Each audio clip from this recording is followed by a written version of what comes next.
Let's talk about what it really means to pull back your energy, because most people misunderstand this completely.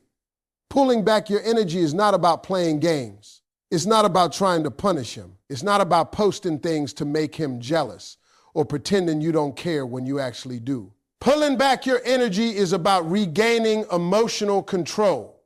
It's about stepping out of overgiving mode and stepping back into self-respect. When you overinvest in someone who is underinvesting in you, you create imbalance. And imbalance kills attraction. If you are always the one texting first, always the one checking in, always the one making plans, always the one fixing arguments, you slowly train him to expect that effort from you without requiring any from himself. Human nature works like this. We value what we work for. If he doesn't have to work for your attention, he won't treasure it. Pulling back your energy starts internally before it ever shows externally. It begins with awareness. You have to ask yourself honestly, am I giving more than I'm receiving? Not just materially, but emotionally. Are you the one carrying the conversations? Are you the one making excuses for his behavior? Are you the one tolerating inconsistency because you're afraid to lose him? If the answer is yes, then you're not in balance. And attraction thrives in balance. When you pull back, you stop over-explaining yourself. You stop double texting. You stop rearranging your schedule at the last minute just because he finally decided he's free. You stop responding instantly every single time. Not to be manipulative, but because you genuinely have other priorities. Your time becomes valuable because you treat it as valuable. There's something powerful that happens when your energy shifts. Men feel changes in energy more than they listen to words. You don't have to announce, I'm pulling back. You don't have to give a speech. Your behavior speaks for you. When you become slightly less available, slightly less predictable, slightly less eager, he feels the difference immediately. And when he feels that difference, he starts paying attention. Here's what most people get wrong. They think pulling back means becoming cold. That's not it. Cold pushes people away. Calm creates curiosity. You're not shutting down your warmth. You're just no longer pouring it endlessly into someone who hasn't earned it. You're warm when he shows effort. You're receptive when he steps up, but you're not chasing. When you are always initiating contact, he relaxes into a passive role. But when you step back, you create space for him to lean forward. And if he doesn't lean forward, that tells you everything you need to know. Pulling back reveals the truth. It shows you whether he was interested in you or just interested in the convenience you provided. Pulling back your energy also means emotionally detaching from the outcome. That's the hardest part because most people don't overgive. Out of generosity, they overgive out of fear. Fear of abandonment, fear of being replaced, fear of not being chosen. But here's the truth. When you operate from fear, you shrink yourself. And when you shrink yourself, you lower your value in your own eyes. When you pull back, you shift from how do I keep him to does he deserve access to me? That one mental shift changes everything. It changes how you respond. It changes how you tolerate behavior. It changes how quickly you forgive inconsistency. Energy is attention. Attention is power. Where your focus goes, your emotional investment grows. If you're constantly thinking about him, checking your phone, analyzing his messages, you're feeding the connection alone. When you redirect that energy towards your goals, your health, your friendships, your growth, you become fuller. And fullness is attractive. People are drawn to those who have a life they love. When your happiness does not depend on his consistency, you radiate independence. And independence is magnetic because it signals strength. It says, I want you, but I don't need you. And there's a massive difference between those two things. Pulling back your energy also teaches him accountability. If you always tolerate late replies, cancel plans, and minimal effort without consequence, you silently approve it. But when you respond to inconsistency with distance instead of arguments, you communicate standards without drama. You don't have to yell. You don't have to threaten. Your absence becomes the message. There's a psychological principle at play here. Scarcity increases value. When something is always available, it feels ordinary. When it becomes limited, it feels precious. That doesn't mean you become unavailable. It means access to you requires effort. Attention requires consistency. Time requires intention. And here's the deeper truth. Pulling back your energy protects your heart. Overgiving creates resentment. You start feeling unappreciated. You start feeling unseen. And eventually you explode or collapse. But when you regulate your investment early, you avoid that emotional burnout. You maintain dignity. The most attractive position you can be in is one of calm confidence. You're not anxious. You're not chasing. You're not proving. You're observing. You're allowing him to show you who he is. And if he rises to meet your energy, beautiful. If he doesn't, you haven't drained yourself trying to force something. Because the moment you start sacrificing your peace for someone's potential, you've already given too much. When you stand firm in your standards and redirect your emotional focus inward, you naturally create space. And in that space, he either feels your absence and steps up, or he fades away. When your energy is balanced, controlled, and rooted in self-respect, you become unforgettable. Not because you chased him into loving you, but because you valued yourself enough to never overextend. And that restraint, that quiet, confidence, that disciplined emotional control, that's what leaves him thinking about you long after the conversation ends. Creating space for curiosity is one of the most powerful things you can ever do in a relationship dynamic, because curiosity fuels emotional attachment. When everything is predictable, when every thought is shared immediately, when every plan is announced in advance, when every emotion is explained in detail, there's nothing left to discover. And when there's nothing left to discover, the mind stops engaging deeply. The truth is, people are drawn toward what they are still trying to understand. Curiosity begins where certainty ends. If he knows exactly what you're doing every minute of the day, exactly how you feel at all times, exactly how you respond to every situation, there's no mental stimulation. You become comfortable. And comfort without effort slowly turns into complacency. But when you allow parts of your life to remain yours, you can find peace and contentment. When you don't overshare, when you don't narrate your every move, you create space for his imagination to activate. Imagination is powerful. When he doesn't hear from you for a while because you're genuinely busy, his mind starts filling in the blanks. When you don't instantly explain every mood shift, he starts wondering what you're thinking. When you're not constantly available to entertain him, he starts questioning what has your attention. That questioning is not insecurity, it's engagement.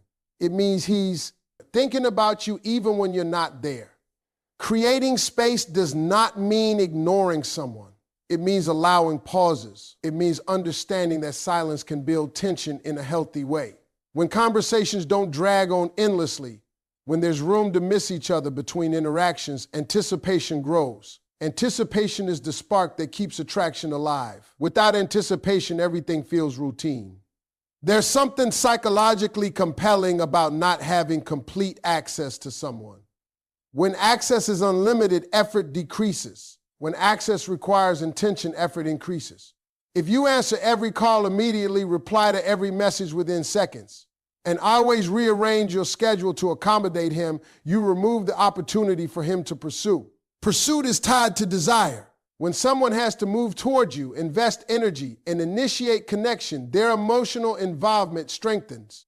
Curiosity also grows when you maintain independence. If your entire world revolves around him, there's nothing intriguing left to explore.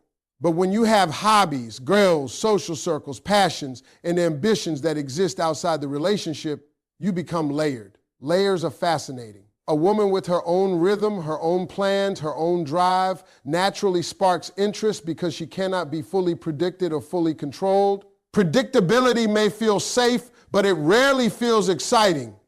When he can anticipate every reaction, every response, every plan, there's no challenge. And challenge, when healthy, stimulates growth and attraction. Creating space allows him to step into that challenge. It invites him to figure you out, to lean forward, to ask questions instead of assuming answers. Another powerful part of creating space is emotional restraint. Not every feeling needs to be expressed instantly. Not every insecurity needs to be voiced in the moment it appears.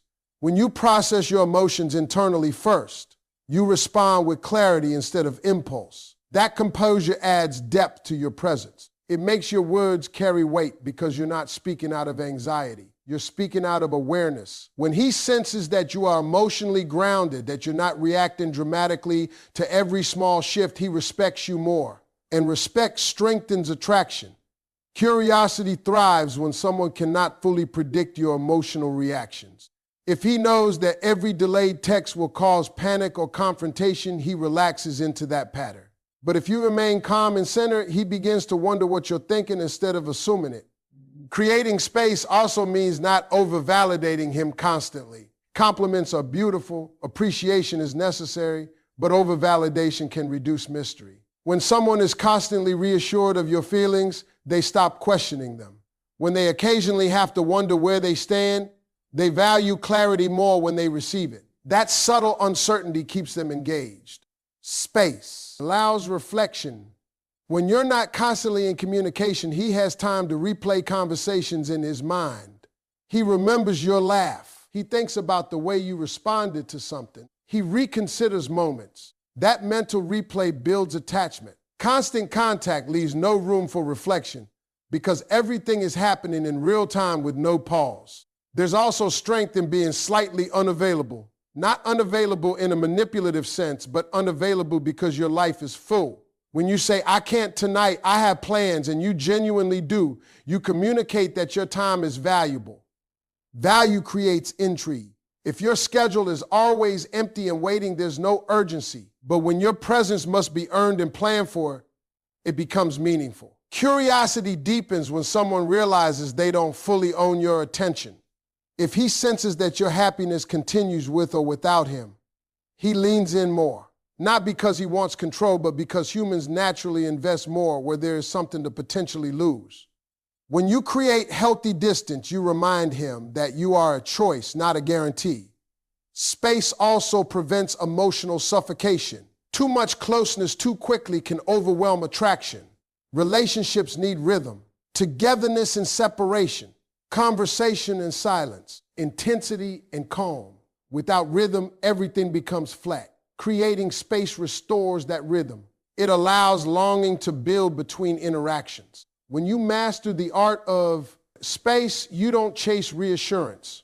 You don't demand constant updates. You trust the flow. And that trust is attractive because it signals security within yourself. Secure energy invites pursuit. Anxious energy repels it. The key is authenticity. Space must come from a genuine place of self-focus, not from strategy alone. If you're creating distance while secretly obsessing over his response, the energy feels forced. But when you're truly engaged in your own life, truly fulfilled outside of him, the space feels natural. And natural space creates genuine curiosity. When he starts asking what you've been up to, when he initiates plans more often, when he seems slightly more attentive, it's because he feels that subtle shift. He senses that you are not constantly orbiting him. You are centered in your own world. And now he has to step into that world intentionally. Curiosity is not built through control. It's built through balance. It's the art of giving enough warmth to connect, but enough space to wonder. It's allowing him to experience your absence just enough to appreciate your presence. And when that balance is mastered, he doesn't just talk to you out of habit. He reaches for you out of desire. Focusing on self-growth is the move that changes everything. Because when you evolve, the entire dynamic shifts without you having to force it. Most people think attraction is something you create by doing more for someone else. In reality, attraction deepens when you become more within yourself. When your energy is centered on growth, confidence becomes natural. And confidence is magnetic in a way that cannot be faked. Self-growth begins with understanding that your identity cannot revolve around someone else's attention. If your mood rises and falls based on his messages, if your confidence depends on his compliments, if your peace depends on his consistency, then you've given away control. Growth means taking that control back. It means building a life so full that a relationship becomes an addition, not the foundation. When you start investing in your physical health, your mindset changes. When you work out consistently, eat better, sleep better, and take care of your body, you carry yourself differently. Your posture shifts. Your eye contact strengthens. Your voice steady. You don't need to announce transformation to show. And when he sees that you're leveling up physically, not to impress him, but to feel strong, he notices the shift in you. Mental growth is even more powerful. Reading more, learning new skills, developing emotional intelligence, understanding your triggers, healing old wounds. These changes alter how you respond in relationships. You stop reacting impulsively. You stop arguing for validation. You stop tolerating behavior that contradicts your standards. Emotional maturity is deeply attractive because it brings stability. And stability creates safety, which strengthens connection.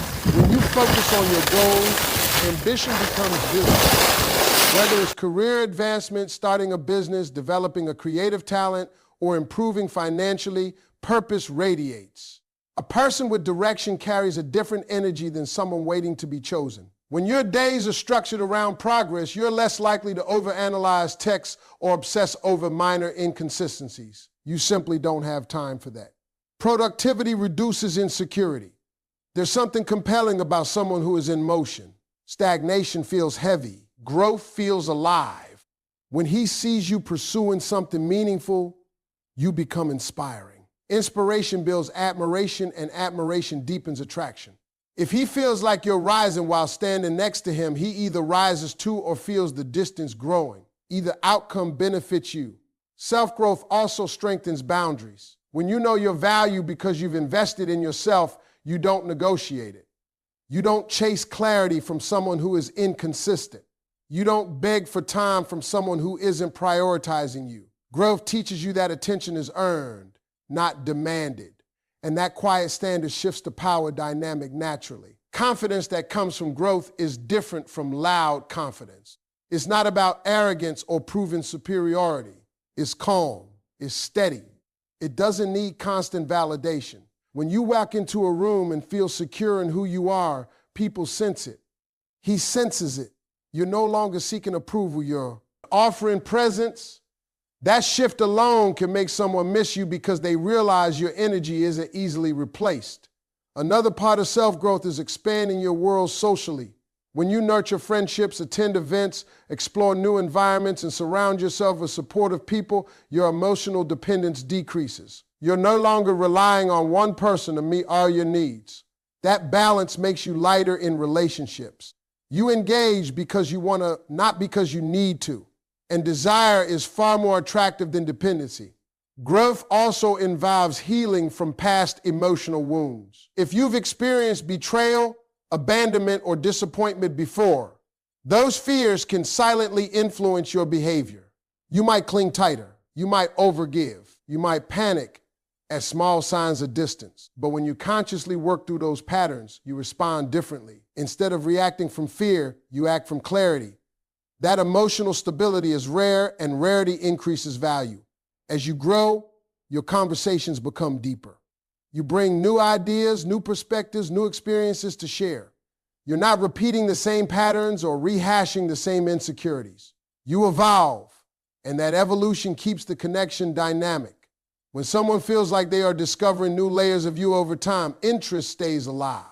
There's also a psychological effect that happens when you improve yourself visibly. When he sees progress, whether it's physical, transformation, career success, or emotional strength, he feels the shift in status. Humans are naturally drawn toward growth because growth signals potential. If he senses that you're becoming stronger, more independent, more fulfilled, he subconsciously recognizes that your standards are rising too. That awareness can create urgency. Self-growth changes how you handle silence. Instead of fear and distance, you use it. Instead of filling every gap with conversation, you fill it with productivity. Instead of asking why he hasn't reached out, you're busy building something meaningful. That difference in behavior shifts the entire emotional tone of the relationship. When you prioritize yourself consistently, you also develop self-trust. You trust that you'll be okay whether he stays or leaves. That internal security removes desperation from your energy. And desperation is the quickest way to reduce attraction. Security, on the other hand, enhances it. Focusing on self-growth means you're not trying to win someone over. You're trying to win in life. And ironically, that mindset often draws people closer. Because when you're fulfilled, you're not draining. When you're confident, you're not controlling. When you're evolving, you're not stagnant. The most powerful part is that growth is visible over time. He may not notice smile changes immediately, but consistency compounds. Weeks turn into months. And suddenly you're operating at a higher level. You speak differently. You move differently. You expect differently. And when someone sees that transformation, they feel either inspired to match it or anxious about losing access to it. When you commit to growth, you become less predictable in the best way. Not emotionally unstable, but dynamically evolving. There's always another level to you, another goal you're chasing, another skill you're refining. That ongoing expansion keeps curiosity alive because you're never standing still. And here's the truth. When you grow for yourself, you detach from the outcome. If he appreciates the upgraded version of you, great. If he doesn't, you've already stepped into a higher standard that will attract someone who does. Growth ensures that you never shrink to fit someone's comfort zone. The more you invest in becoming the best version of yourself physically, mentally, emotionally, financially, the less you worry about being missed. Because you know your value doesn't decrease based on someone's attention. And when that realization becomes real, your presence carries weight. That weight is what lingers in someone's mind. Not because you demanded it, not because you chased it, but because you built yourself into someone unforgettable through consistent self-growth. Operating from self-worth changes the entire way you move in relationships because self-worth is the foundation of every decision you make. If you don't deeply believe you are valuable, you will constantly try to prove it. You will overgive, over-explain, over-forgive, and overstay. But when your actions are rooted in self-worth, you don't need to convince anyone of your value. You simply embody it. Self-worth is not arrogance. It's not loud confidence. It's not walking around believing you're better than someone else. It's a quiet internal understanding that you are enough as you are. And when that understanding becomes solid, your standards rise naturally. You don't have to force them. You don't have to announce them. They show up in what you tolerate and what you walk away from. When you operate from insecurity, you fear losing someone more than you fear losing yourself. That's where the imbalance begins. You ignore red flags because you don't want to start over. You accept crumbs because you're afraid there won't be more. You silence your needs because you don't want to seem demanding. But when you operate from self-worth, the fear shifts.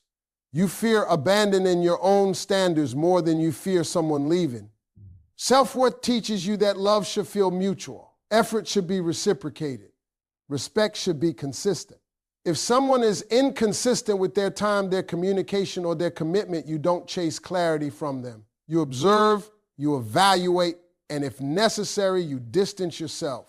Not out of anger, but out of alignment. There's power in restraint. When you know your value, you don't argue to be understood by someone who isn't listening. You don't beg someone to stay. You don't compete with other options. You don't try to outperform another person just to keep attention. You recognize that if someone needs convincing to see your worth, they are not aligned with you.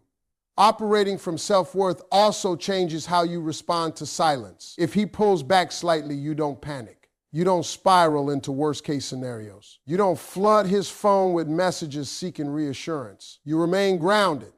You continue living your life because your confidence doesn't hinge on constant validation. That calm response alone communicates strength. When someone senses that you are not easily shaken, they treat you differently. When they realize that your presence is a privilege, not an entitlement, they approach you with more care. Self-worth creates a subtle boundary around you. It signals that access to you requires consistency, respect, and effort. Many people confuse attachment with love. They cling tightly because they are afraid of being alone. But self-worth removes that fear. You understand that being alone is better than being undervalued. You understand that peace is more important than temporary attention. That mindset shifts your entire energy. You stop chasing moments and start protecting your future. Operating from self-worth also means you speak up calmly when something doesn't sit right with you. You don't suppress your needs to keep harmony. You express them clearly, without aggression, without desperation. And if they're dismissed repeatedly, you don't keep repeating yourself. You adjust your presence instead. There is something deeply attractive about someone who knows when to walk away. Not dramatically, not with threats, but with quiet certainty. The willingness to leave when standards are not met signals confidence at the highest level. It says, I value myself enough to choose alignment over attachment. That kind of energy leaves a lasting impression. Self-worth also protects you from over-romanticizing potential. You stop falling in love